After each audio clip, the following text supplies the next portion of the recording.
बच्चों, आज हम 11वीं कविता पढ़ेंगे, पढ़क्कू की सूझबूझ, और उसके कवि है रामधारी सिंह दिनकर जी। एक पढ़क्कू बड़े तेज थे, तर्क शास्त्र पढ़ते थे, जहाँ न कोई बात वहाँ भी नई बात गढ़ते थे। पढ़क्कू जो बहुत पढ़ता है उसे पढ़क्कू कहा जाता है। तो बड़ा तेज था वो इंसान, बहुत ही होशियार, और तर्क शास्त्र यानी लॉजिक जिसको कहा जाता है वो पढ़ते थे, और ऐसे ऐसे बातें उनके दिमाग से निकलती थी कि क्या बताएं। जहाँ कोई बात हो भी ना भी हो तब भी वहां कोई नई बात निर्माण करते थे, बात का निर्माण वो करते थे और लोगों को बड़ा मजा आता था। अब एक बार क्या हुआ, एक रोज वे पड़े फिक्र में, उन्हें चिंता सताने लगी। समझ नहीं कुछ पाए, कौन सी बात थी जो वो समझ नहीं पाए। ऐसी कौन सी बात एक दिन हुई कि वे चिंता में पड़ गए। बैल घूमता है कोल्हू में, कैसे बिना चलाए। कोल्हू का बैल मतलब दिन रात मेहनत करना। हम जानते हैं कि सिंग या ऐसे जो अनाज होता है जिससे तेल निकलता है, उसको निकालने के लिए एक बैलों को पूरा गोल गोल घुमाया जाता है, बीच में वो सिंग पीसी जाती है और उसमें से फिर तेल निकलता है। तो बैल को गोल गोल घूमना ही होता है, जब तक वो गोल घूमता रहता है उसमें से तेल का निकलना शुरू रहता है। पर ये जो पढ़क्कू था उसके समझ में ये बात नहीं आ रही थी कि बिना चलाए, ऐसे तो हम देखते हैं बैलगाड़ी को चलाने के लिए किसी की जरूरत होती है, और किसी गाड़ी, कार, टैक्सी, हर एक जो साधन है वाहन यातायात का, उसे किसी न किसी के चलाने की जरूरत पड़ती है। पर यहाँ जो ये बैल है, बिना घुमाए बिना किसी के चलाए ये कैसे छुप चलता रहता है। जरूर कोई बात है, जरूर कुछ राज की बात है, ऐसा वो सोच में पड़ गए। कई दिनों तक रहे सोचते, मालिक बड़ा गजब है। इन बैलों का जो रोज जो बैल घूमता है कोल्हू में, तो उसका मालिक बड़ा गजब का है, ग्रेट। सीखा बैल को रखा इसने, निश्चय कोई ढब है। ढब यानी तरीका, निश्चय, जरूरत, अवश्य इसने ऐसी कोई बात मालिक ने बैल को सिखा रखी है जिससे बिना चलाए ही बैल चलता रहता है, गोल गोल घूमता रहता है। फिर सोच सोच के हैरान हो गया। एक दिन उसने सोचा इस बात का जवाब मालिक से ले ही लेते हैं। आखिर एक रोज मालिक से पूछा उसने ऐसे, अजी बिना देखे लेते तुम जान भेद यह कैसे। कि बिना देखे तुम ये भेद कैसे जान लेते हो। कौन सी बात उनको जाननी थी। कोल्हू पर चलने वाला बैल अपने आप कैसे चलता है, तो कौन सी बात उसको जाननी थी। कोल्हू का यह बैल तुम्हारा चलता या अड़ता है। कोल्हू का जो बैल है, गोल गोल गोल उसे घूमना होता है, बहुत दिन रात घूमता रहता है, जब तक उसका काम यहाँ वहां उसको फंसाया जाता है, कोल्हू में लगाया जाता है, तब वह घूमने का ही काम करता है। तो पढ़क्कू को ये बात समझ में नहीं आ रही थी कि बिना देखे बिना जाने मालिक को कैसे पता चलता है कि ये घूम रहा है, चल रहा है या अड़ गया है, रहता है घूमता, खड़ा हो या पागुर करता है। पागुर करना यानी जुगाली करना, यानी जैसे हम लोग जानते हैं गाय भैंस ये जो जानवर है जंगलों में जाकर घास खाकर आते हैं, लेकिन उन्हें हमेशा दूसरे प्राणियों का डर सताया रहता है, इसलिए वो वहां से फटाफट जल्दी जल्दी में घास खा लेते हैं, जो भी मिलता है वो खा लेते हैं, और अपने जहाँ उनको बांधा जाता है तबेले में या उसमें, वहां बैठकर आराम से वो ही घास को फिर से निकालकर मुंह में आराम से उसको चबाकर फिर खाते हैं। तो इसको जुगाली करना कहते हैं या पागुर करना कहते हैं। तो पढ़क्कू की बात ये समझ में नहीं आ रही थी कि बिना देखे मालिक को कैसे पता चलता है कि उसका बैल घूमता है, अड़ता है, चलता है या पागुर करता है। मालिक ने यह कहा, अजी इसमें क्या बात बड़ी है, नहीं देखते क्या गर्दन में घंटी एक पड़ी है।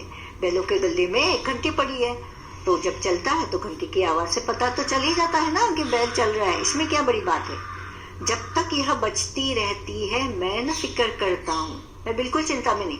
जब तक घंटी बजती है मैं जानता हूँ कि बैल चलता ही रहता है, और जब वो चलता है तो तेल तो निकलने ही वाला है। हाँ, जब बचती नहीं दौड़कर तनिक पूछ धरता हूँ, तब उसे पकड़ना पड़ता है, उसे फिर से काम पे लगाना पड़ता है। जब बैल के गले की घंटी नहीं बजती है, जब बैल रुक जाता है एक जगह तो उसके गले की घंटी आवाज नहीं करती, तो मैं जान जाता हूँ कि बैल अड़ गया है, रुक गया है, एक ही जगह थम गया है। तो मैं जल्दी जल्दी में जाकर उसकी पूंछ पकड़ता हूँ और फिर से उसको चलने के लिए मजबूर करता हूँ। अब पड़क्कू का इस बात से सेटिस्फेक्शन नहीं हुआ, उसका समाधान नहीं हुआ। वो कहता है कि तुम पागल हो। कहा पड़क्कू ने सुनकर, तुम रहे सदा के कोरे। मैं तो पढ़ा लिखा हूँ, मैंने तर्कशास्त्र पढ़ा है, तुम तो सदा कोरे के कोरे रह गए। बेवकूफ हो। क्यों? मंतिक की बातें समझ सकोगे थोड़े? मंतिक की बातें यानी तर्कशास्त्र क्या है, तुम जानोगे क्या? सोचो, अगर किसी दिन बैल तुम्हारा सोच समझ अड़ जाए, बैल को अगर पता हो कि मेरे गले की घंटी बजने से मेरे मालिक को पता चलता है कि मैं काम पे लग गया हूँ, तो मैं यूं करूंगा कि एक ही जगह खड़े होकर अपनी मुंडी या सिर हिलाता रहूंगा ताकि ये घंटी बजती रहेगी। लेकिन शाम तक एक बूंद भी उसमें तेल नहीं आएगी, क्योंकि वो काम तो नहीं कर रहा है, एक ही जगह खड़े होकर अपनी गर्दन हिला रहा है। तो पड़क्कू ने क्या उसे बताया? मालिक से कहा, अगर किसी दिन बैल तुम्हारा सोच समझ अड़ जाए, चले नहीं, बस खड़ा खड़ा गर्दन को खूब हिलाए, घंटी टुन टुन खूब बजेगी। घंटी तो बजेगी, तुम चाहते हो कि घंटी बजती रहे, तुम्हारा मतलब है जब तक घंटी बजती है तब तक बैल गोल गोल घूमता है। पर बैल ऐसा भी कर सकता है कि एक ही जगह खड़े होकर अपनी गर्दन को घुमाएगा। तुम न पास आओगे, जब तक घंटी आवाज कर रही है तुम तो जाओगे नहीं, मगर बूंद भर तेल सांझ तक भी क्या तुम पाओगे। एक ही जगह खड़े होकर बैल अगर अपनी गर्दन हिलाएगा तो टुन टुन की आवाज से तुम समझोगे कि बैल अपना काम कर रहा है, मगर बैल तो एक ही जगह खड़ा है। तो शाम को पता चलेगा कि एक बूंद भी तेल नहीं निकला। मालिक थोड़ा हंसा और बोला कि पड़क्कू जाओ, सीखा है यह ज्ञान जहाँ पर वहीं से फैलाओ। ये बात मेरी समझ में नहीं आती, ये पागलों का ज्ञान है। तुम्हारा जो तर्कशास्त्र है, ये हमारे बैल तो तर्कशास्त्र नहीं पढ़े, उन्हें नहीं पता कि इस तरह से किया जाता है। यहाँ सभी कुछ ठीक ठाक है, यह केवल माया है, झूठ है, फरेब है, ये केवल माया है, ऐसा कुछ नहीं होगा, नहीं हो सकता। क्यों? क्योंकि बैल हमारा नहीं अभी तक मंतिक पढ़ पाया है। तुम्हारा जो तर्कशास्त्र है, तुम पढ़े लिखे हो, तुमने तर्कशास्त्र पढ़ा है, लेकिन हमारा बैल तर्कशास्त्र पढ़ा हुआ नहीं है, इसलिए ऐसा कुछ नहीं होगा, यहाँ सब कुछ ठीक ठाक ही चलता रहेगा। कविता में कहानी। पड़क्कू की सूझ कविता में कहानी कही गई है, इस कहानी को तुम अपने शब्दों में लिखो। एक पड़क्कू व्यक्ति था, बड़ा ही तेज। वह तर्कशास्त्र पढ़ता था, जहाँ कोई बात न भी होती तो नई बात निकाल लेता। एक दिन उसने एक कोल्हू के बैल को देखा जो दिन भर चलकर तेल निकालता रहा। उसका मालिक उसके साथ न होते हुए भी बैल अपना काम ईमानदारी से करता। पड़क्कू को यह बात कुछ अजीब लगी। उसे लगा कि जरूर मालिक ने बैल को अलग तरीका सिखाया है। अपनी जिज्ञासा पूरी करने वह बैल के मालिक के पास गया और पूछा, बिना किसी के चलाए तुम्हारा बैल चलता कैसे है, और अगर यह रुक जाए तो तुम्हें पता कैसे चलेगा? मालिक ने बताया, तभी तो इसके गले में घंटी पहना दी है। जब घंटी की आवाज करना बंद कर दे तो मैं तुरंत जाकर इसकी पूंछ पकड़ लेता हूँ और इसे काम पर लगा देता हूँ। पड़क्कू ने कहा कि तुम तो बड़े बेवकूफी हो और बेवकूफी रहोगे। समझो, बैल एक ही जगह खड़े होकर गर्दन हिलाता रहेगा तो तुम्हें कैसे पता चलेगा? घंटी बजेगी और एक बूंद भी तेल शाम तक जमा न होगी। मालिक ने कहा कि तुम्हारा यह ज्ञान वही फैलाओ जहाँ तुमने इसे सीखा है। यहाँ सभी कुछ ठीक ठाक है, क्योंकि हमारा बैल अभी तक मंतिक नहीं पढ़ पाया है। अब उन्होंने क्या पूछा है? तीसरी कक्षा में तुमने रामधारी सिंह दिनकर जी की कविता मिर्च का मजा पढ़ी, तब तुमने उन्हीं की कविता पड़क्कू की सूझ पढ़ी। अब दोनों में से कौन सी कविता पढ़कर तुम्हें ज्यादा मजा आया?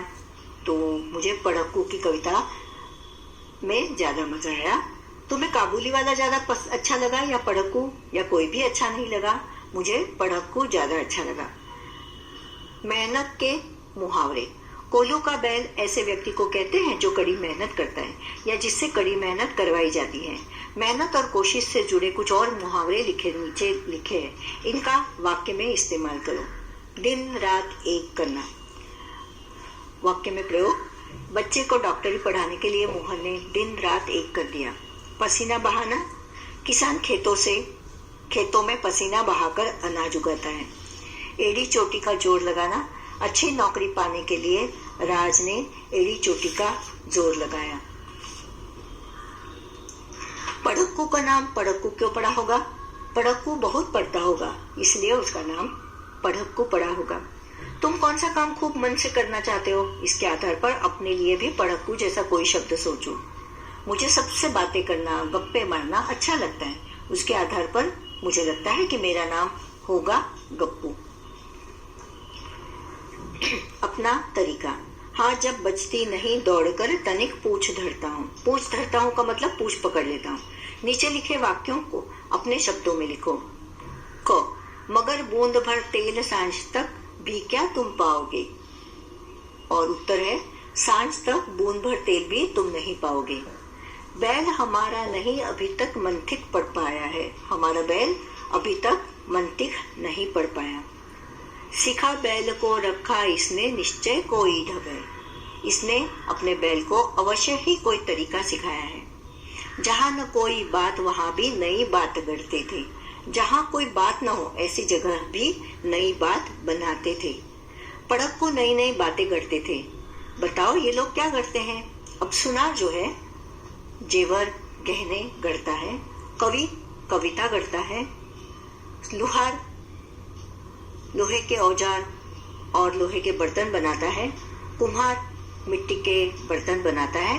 ठठेरा बर्तन बनाता है और लेखक कहानियां गढ़ता है।